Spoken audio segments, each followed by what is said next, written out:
আজকের দিনে শিক্ষা ব্যবস্থা যে জায়গায় গিয়ে দাঁড়িয়েছে তাতে একটা একটা অদ্ভুত কথা আমার মনে আসছে। সেটা হলো ছাত্র এবং শিক্ষকের মধ্যে সম্পর্ক কী হবে। Naturally the teacher and the taught, শিক্ষক এবং ছাত্র, টট মানে ছাত্র, এখানে স্টুডেন্ট, তো এদের মধ্যে যে আন্ডারস্ট্যান্ডিং, আমরা বড় বড় কথা বলি, a teacher should be friend, philosopher and guide.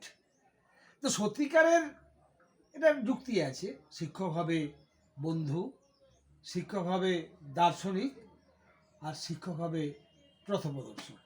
কিন্তু আজকের দিনে সে শিক্ষক কোথায়? একটা ঘটনা বললেই আপনারা ক্লিয়ার হবেন।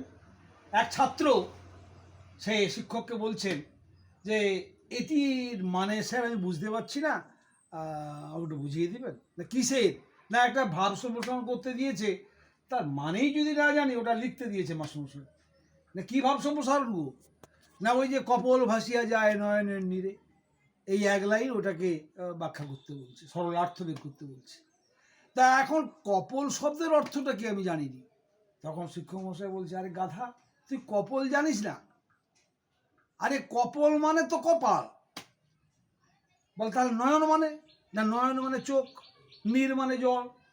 তা স্যার বলুন দেখি, কপাল যদি, কপল মানে যদি কপাল হয়, নয়ন মানে যদি চোখ হয়, তাহলে কপালের নিচে তো চোখ, তো নয়নের নীর অর্থাৎ চোখের জল কপাল দিয়ে যাবে কি করে? বোকা, তুই এটাই জানিস না?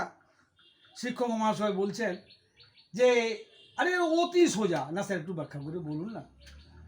আরে কপল ভাসিয়া যায় নয়নের নীরে মানে চোখের জলটা কপাল দিয়ে হয়ে যাচ্ছে।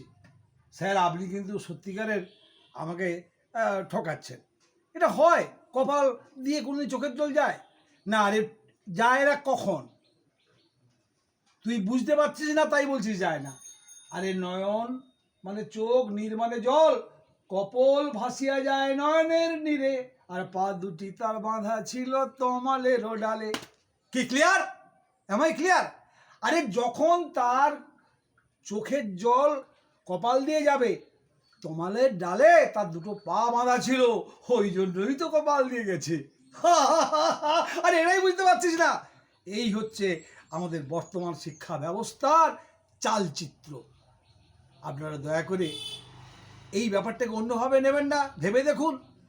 এক ছাত্র বলছে যে স্যার এটার মানে আমি ট্রান্সলেশন করতে পারছি না। কী ট্রান্সলেশন গো? না ওই যে আমি আমাশায় ভুগিতেছি।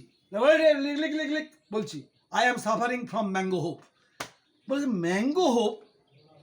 আরে কেন? আমযুক্ত আশা আমাশা, ম্যাঙ্গো হোপ। ছাত্র খাতায় লিখে নিয়ে স্কুলে গেছে, আর বেদম প্রহার শিক্ষক দিচ্ছেন, ইংরেজির মাস্টারমশাই। ফিরে এসে বাবাকে বলছে, বাবা এমন টিউটর তুমি আনলে আমার পিঠের ছাল তুলে নিয়েছে। বলছে আমি আমাশায় ভুগিতেছি, তার ইংরেজি দিকে I am suffering from mango hope.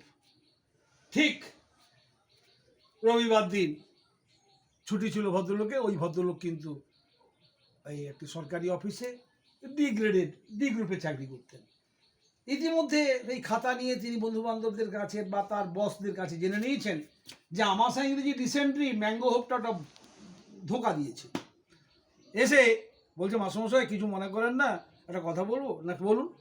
না আপনি যে এই যে আমার ছেলেকে শিখিয়েছেন I am suffering from mango hope, তা আমাশা ইংরেজি কি ম্যাঙ্গো হোপ? না আপনি বলুন না, ভুলটা কোথায়? না ভুল আছে, আপনি ম্যাঙ্গো হোপ বলেছেন তো মাস্টারমশাই মারলো। না বোকা, জানবেন না, ম্যাঙ্গো হোপও ঠিক আর ডিসেন্ট্রিও ঠিক। কী করে দুটো ঠিক হবে?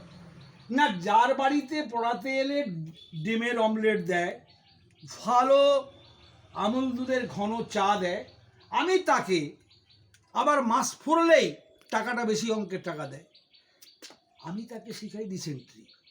আর যার বাড়িতে এলে এক কাপ বিস্কুট, এক কাপ চা আর একটা বিস্কুট, ওই ডিমের অমলেট তো নেই, আর 6 মাসের টাকাও আসে না, আমি তাকে শিখাই ম্যাঙ্গো হোপ। বোঝা গেছে? এই হচ্ছে আমাদের শিক্ষা। নমস্কার। আপনারা এটাকে অন্যভাবে নেবেন না। যদি আমি বিরূপ কিছু বলে থাকি, আপনারা এটাকে নিজ গুণেই আমায় মাফ করবেন। ধন্যবাদ।